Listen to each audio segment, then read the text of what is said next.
Não posso ficar. De mais apresentações, ok? Teremos 3 apresentações agora, entre 11 e meio-dia e 30 minutos. Eu vou chamar a primeira apresentação, intitulada Construtos da obra de Jean Piaget, desenhando uma teoria construtivista para os mapas conceituais. Dos pesquisadores Ítalo, Modesta Dutro e da professora Leia da Cruz Fagundes. Em primeiro lugar, bom dia. Acho que temos praticamente uma plateia quase de todos falantes em língua portuguesa. Em primeiro lugar, é um enorme prazer estar de volta nas conferências de mapas conceituais. Eu tive nas 3 primeiras, nas 2 últimas não consegui estar, mas estamos de volta aqui. A intenção desse artigo na verdade, inspirar ou lançar as bases para uma discussão mais específica sobre uma teoria piagetiana que explique ou dê conta de explicar fenômenos ou psicologicamente explicar fenômenos relacionados à construção de mapas conceituais por sujeitos. Tudo bem. Então, a ideia do artigo, na verdade, é um artigo eminentemente teórico, em que a gente discorre numa discussão sobre a obra piagetiana e relaciona essa discussão, a partir, na verdade, de um resumo da obra piagetiana, relaciona essa discussão com a ideia dos mapas em si, da estrutura dos mapas conceituais e da construção de mapas conceituais. Então, uma primeira discussão que precisa ser feita tem a ver com a forma com que Piaget trata a aprendizagem e desenvolvimento na sua teoria. Para Piaget, a aprendizagem ocorre ou decorre do desenvolvimento de estruturas lógicas, ou seja, de estruturas de pensamento que permitem a aprendizagem de determinados conceitos, de determinadas ações. Então, para Piaget, há uma submissão, digamos assim, da aprendizagem ao desenvolvimento de estruturas lógicas. E no trabalho que a gente vem fazendo, fez nos anos 2000, todo o trabalho que a gente faz usando os mapas conceituais, a gente usa a ideia de que o mapa conceitual é uma forma de acessar alguns indícios de como está estruturado logicamente o pensamento do sujeito. Principalmente na ideia que se trabalha enquanto o sujeito está construindo o mapa. Talvez o mais importante na discussão que a gente faz em torno dos mapas conceituais, nas pesquisas que têm sido feitas até então, não o mapa conceitual como um produto em si, mas o processo de desenvolvimento ou de construção de um mapa conceitual por parte de um sujeito. Então, essa é a primeira, digamos assim, ideia que no artigo a gente vem desenvolvendo, né? Primeiro a discussão sobre como é que Piaget define aprendizagem e desenvolvimento, mas essa é a primeira aproximação que se faz. Nas pesquisas que a gente tem feito, o olhar sobre a construção dos mapas conceituais é mais importante do que o resultado ou o produto em si. Então, isso talvez também dê uma boa ideia de por que a gente usa a teoria piagetiana, porque nos interessa acompanhar o processo de desenvolvimento do pensamento do sujeito e não só o resultado dele. Entendendo, inclusive, que, obviamente, se consegue explorar mais do sujeito através do que ele responde ou explica sobre a construção do seu mapa conceitual ou a observação da sua construção do mapa, do que o resultado dele finalizado em si. Pode passar ao próximo. A discussão em torno das estruturas lógicas ou da construção de estruturas que permitem a aprendizagem, ela passa pela discussão em torno dos sistemas de significação ativados pelo sujeito. Então, a ideia... pode passar, por favor, ao próximo slide. A ideia aqui se volta em torno dos sistemas de significação que estão ativados no sujeito, aí novamente, enquanto ele constrói um mapa conceitual. Para Piaget, sistemas de significação, eles são constituídos a partir daquilo que o sujeito consegue ativar na sua produção, enfim, de conhecimento, ou naquilo que ele explica, naquilo que ele produz na ação, né? E aí, obviamente, a teoria piagetiana permite desenharmos, digamos assim, o desenvolvimento desde os bebês até a fase do pensamento formal, onde se opera conceitualmente, né? Mas certamente a discussão em torno dos sistemas de significação também é uma discussão que pode levar a um olhar sobre os mapas conceituais de uma forma interessante. Quando a gente fala em sistemas de significação, para o caso dos mapas conceituais, a gente fala também de olhar o mapa como um retrato, e aí sim, mais aproximado dos sistemas de significação que estão ativados no sujeito, quando ele faz uma escolha de um determinado conceito, quando ele constrói uma proposição e quando ele organiza as proposições em um mapa. Então, a intenção, na verdade, a gente já desenvolveu pesquisa sobre esse assunto. A intenção de olhar o sistema de significações do sujeito serve também como um planejamento de como é que a gente intervém no processo de aprendizagem desse sujeito. Pensando, obviamente, na forma com que um professor ou alguém que está tentando fazer um trabalho que implique um olhar sobre a aprendizagem, enxerga o jeito com que esse sistema está ativado.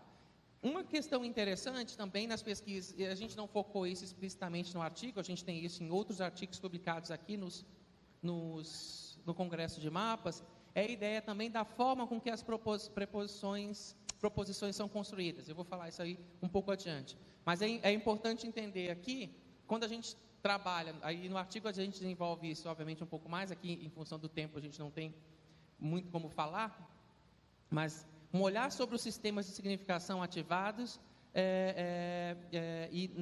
enquanto o sujeito constrói o mapa, ou seja, nas escolhas que ele faz dos conceitos e da relação entre eles, é um retrato bem aproximado dos sistemas de significações ativados no sujeito.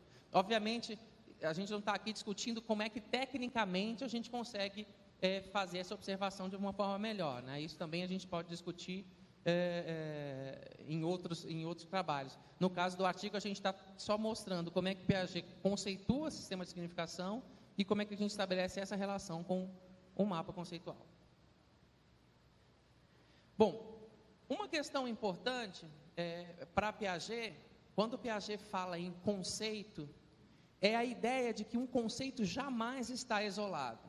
Ou seja, eu não posso substituir conceito por uma palavra, por uma ideia de um objeto, por uma figura que o represente. Um conceito, para Piaget, ele está sempre relacionado, ou está sempre imbricado em um sistema de relações. Tem uma das suas obras, chamada Biologia e Conhecimento, em que ele faz isso com um pouco mais de tempo, digamos assim, no que ele escreve na obra. A ideia de trabalhar com sistemas conceituais se relaciona à ideia, inclusive, de que quando a gente pensa num conceito, né, aí também deixa ver bastante a aproximação que Piaget faz com a questão dos sistemas lógicos ou de uma lógica formal para estruturar o seu modelo explicativo de como o ser humano pensa. Mas então, se a gente pensar num conceito, imediatamente aparece na ideia, naquilo que o sujeito propõe, o conceito que é oposto a ele. Então, eu uso até o termo, enfim, né? Tem um conceito A, imediatamente eu tenho um conceito não A, ou seja, aquilo que não é o conceito A. Né? Pensando, em geral, aqui a gente faz escolhas em torno dos conceitos, em torno de substantivos na língua portuguesa. Então, na verdade, sempre que a gente tem um conceito, ou tenta definir o conceito, a gente pode definir esse conceito pelos seus atributos, ou seja, para aquelas características de um objeto, de uma ideia que a gente quer discutir, que circulam o conceito, ou seja, que conseguem especificar essa questão o que é esse conceito. Mas ele nunca está isolado, ele está sempre em torno de um sistema conceitual. E também, obviamente, até o nome do termo aí, é impossível a gente não fazer uma relação entre um mapa conceitual, que nada mais é do que um sistema de relações expressas em torno daqueles conceitos que estão ali relacionados, e o sistema conceitual, conforme Piaget define, que é, na verdade, o conceito. Para Piaget, conceito é sempre um sistema, e nunca está isolado. Bom, pode passar pode passar, por favor, no próximo slide. E o outro também, por favor. Acho que eu acabei falando, me desculpem, eu esqueci de passar. Próximo, por favor. No que diz respeito à discussão em torno das estruturas cognitivas, a ideia em torno dos sistemas conceituais também se compõe na teoria piagetiana a partir da estruturação de como é que esses conjuntos de sistemas se relacionam. Então, a ideia em torno das estruturas cognitivas, na verdade, não consigo pensar numa relação que se construa em torno de um sistema conceitual, senão na condição de estruturas que sustentam esses diversos sistemas. Então, quando a gente estabelece o conjunto de relações que existe nos sistemas conceituais, a gente está ali tentando dar forma a uma estrutura cognitiva que me permite pensar sobre esse conceito, estabelecer quais são as contradições daquelas ideias, ou daquelas noções, ou daquelas proposições que eu construo em torno dele. Mas, então, a ideia de sistemas conceituais para a teoria piagetiana está diretamente relacionada à construção de estruturas cognitivas. Né? Então, acho que, novamente, aí, a ideia que a gente está tentando construir dentro do artigo é em torno de uma articulação entre sistema conceitual e estrutura, e, novamente, pensar em mapa conceitual como retratos aproximados dessas estruturações. Né? Na maior parte das vezes em que a gente fez pesquisa, né, nos grupos de orientandos da professora Leia Fagundes, a gente sempre se preocupou em acompanhar a evolução da produção de um mesmo mapa e da relação existente entre um mapa inicial e as suas versões. Isso tem sido bastante constante nos grupos de pesquisa que a gente tem feito. Também pensando na ideia de que não é a primeira foto, ou seja, o primeiro mapa construído que a gente consegue dar visibilidade à estrutura. É a partir da interação sobre este mapa, né? E aí a gente, nos trabalhos que a gente tem feito em torno de aprendizagem escolar, principalmente,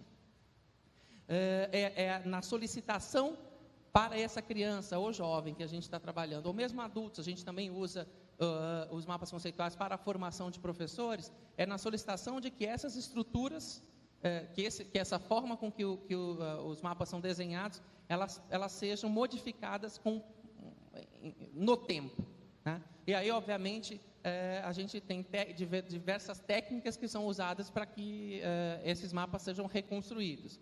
Desde, né, a observação ou perguntas diretas, ou entrevistas sobre o mapa, a ideia de, a partir dos elementos que estão colocados ali no mapa, o sujeito sejam produzidas atividades que possam estimular um olhar sobre aqueles conceitos na ação do sujeito mesmo, né, seja ação intelectual no pensamento, ou na ação mais concreta, né, com simulação ou coisas desse tipo. A maior parte dos trabalhos, eu acho que a gente também construiu no grupo, vão em torno das pesquisas, né, em torno do trabalho com projetos de aprendizagem para esses estudantes, nas mais diversas áreas, não apenas na área de ciências. Né? Então, pode passar o próximo slide, por favor. Uma questão importante também para nós, no desenvolvimento, ou no estudo em torno da aproximação dos mapas com a teoria piagetiana, é a ideia de que, quando o sujeito faz uma determinada inferência, ou expressa uma determinada inferência em torno de uma proposição no mapa conceitual, ou seja, conceito, frase, ligação, conceito, a organização desses conceitos, frase, ligação e conceito naquele sistema, ela permite a esse sujeito fazer tomadas de consciência. Esse é um termo que em língua inglesa, eu não sei como os colegas vão traduzir, mas é um termo piagetiano muito específico, que não é a ideia simplesmente para trazer ao pensamento. A tomada de consciência para Piaget, ela implica a passagem daquilo que pode ser expresso na ação concreta do sujeito para algo que o permite se operar apenas no pensamento. Então, eu posso dispensar o objeto e começar a fazer a operação com aqueles conceitos apenas no pensamento, apenas com as ideias, ou na verdade com as noções e os conceitos em torno daquele objeto. Então, é esse mecanismo que Piaget chama de tomada de consciência, que também a gente tem usado bastante no olhar sobre as pesquisas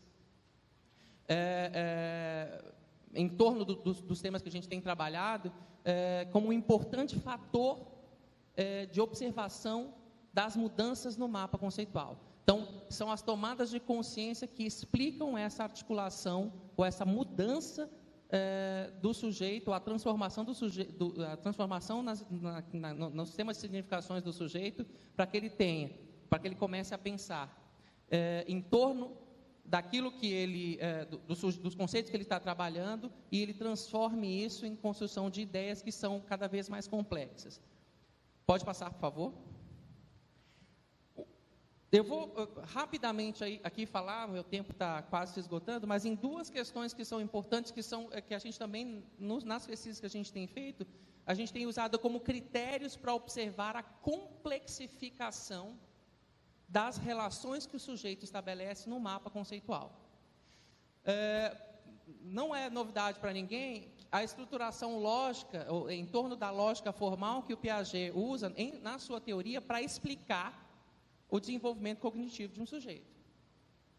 Então, Piaget tem uma série de obras que fala explicitamente sobre o seu modelo formal, né?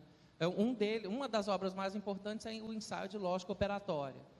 Nessa obra, ele trata especificamente sobre qual é o modelo lógico que pode auxiliar, nesse modelo explicativo piagetiano, a gente olhar como é que se complexifica o pensamento do sujeito.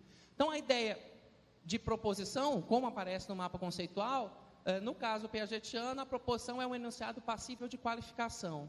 Eu tinha falado anteriormente, nas pesquisas que nós realizamos em torno dessa aproximação da teoria piagetiana com os mapas conceituais, a gente adiciona à definição do Novak de mapa conceitual a ideia de que uma proposição ela sempre tem que ter um verbo na sua frase de ligação. Né? É o verbo que permite relacionar um conceito a outro, numa discussão em torno dos sistemas conceituais. Então, essa é a aproximação para a teoria piagetiana, em torno da discussão teórica do próprio mapa, que a gente também traz, e isso é a partir do estudo do modelo lógico, da forma com que Piaget estrutura a sua explicação sobre o pensamento. E uma outra coisa que se discute bastante é exatamente a forma com que a gente pode operar com as proposições. Seja construindo relações entre diversas proposições, o que a gente chama aí de operações interproposicionais, seja discutindo a forma com que o sujeito modifica a ligação entre os conceitos ou os próprios conceitos, escolhendo conceitos mais adequados a partir da intervenção ou da interação sobre o seu produto no mapa conceitual. Então, é nesse modelo lógico aí que a gente aproxima principalmente um critério para observar essa complexificação da forma com que os sujeitos dão mostras do seu sistema de significação ativados. Pode passar o próximo. Bom, aí, na verdade, como técnica, aí a gente tem discutido bastante a relação que a gente pode estabelecer entre o mapa e as explicações que o sujeito dá sobre o mapa, ou aqueles outros enunciados que acompanham a produção de mapas conceituais, nas atividades que a gente tem feito sobre aprendizagem escolar. Né?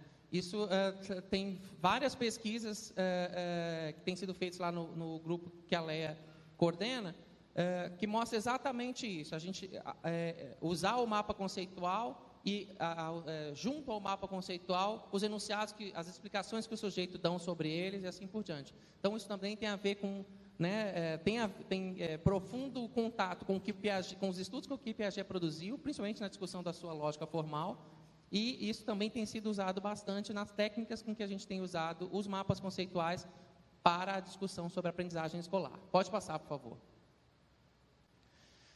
Um outro elemento importante, e eu já vou quase concluindo, é a gente usar ideias em torno daquilo que ainda nem é conceito. A teoria das implicações significantes para Piaget, ele usou a teoria das implicações significantes como uma forma de explicar ainda aquelas primeiras inferências do sujeito, antes da gente pensar em um modelo mais formal, de uma forma, digamos assim, mais estruturada, em termos lógicos de olhar o pensamento. Na minha tese de doutorado, especificamente, a gente usou as implicações locais, sistêmicas e estruturais, também como forma de critério para analisar as relações que aparecem nos mapas ou nos subsistemas dos mapas conceituais, e, a partir dessas relações, né, das implicações locais, das sistêmicas e das estruturais, observar a complexificação também das ideias em torno disso. Para nós, na verdade, esse modelo nos pareceu mais adequado para boa parte das pesquisas que nós fizemos, porque a gente consegue olhar para ele, assim, no caso do sistema, especificamente pedaços, às vezes, muito menores dos mapas, e a gente consegue olhar para os sistemas que estão em torno de determinadas proposições. Pode passar o próximo? Isso aí é um pouco do que eu falei agora há pouco. Então, em 2 artigos que a gente apresentou nos 2 primeiros congressos, a gente fala um pouco sobre essas discussões aí em torno das implicações significantes. Pode passar? Então, a intenção desse artigo, na verdade, é inspirar pesquisadores no sentido de a gente ter pesquisas que façam uso da teoria piagetiana acoplada à discussão dos mapas conceituais, porque existe um campo de pesquisa interessante em torno dos modelos lógicos. A gente tentou aproximar isso na tese de doutorado, na discussão em torno da lógica da linguagem natural, que foi um outro tipo de construto que a gente pegou isso de um lógico que foi colaborador do Piaget, e uma série de outras discussões em torno tanto das implicações significantes, da abstração reflexionante, que é uma outra parte importante da obra do Piaget, que é tratada um pouco ali no artigo. Então, pode passar, por favor. Estão os nossos e-mails de contato, meu e da professora Léa Fagundes. A gente é da Universidade Federal do Rio Grande do Sul. Muito obrigado.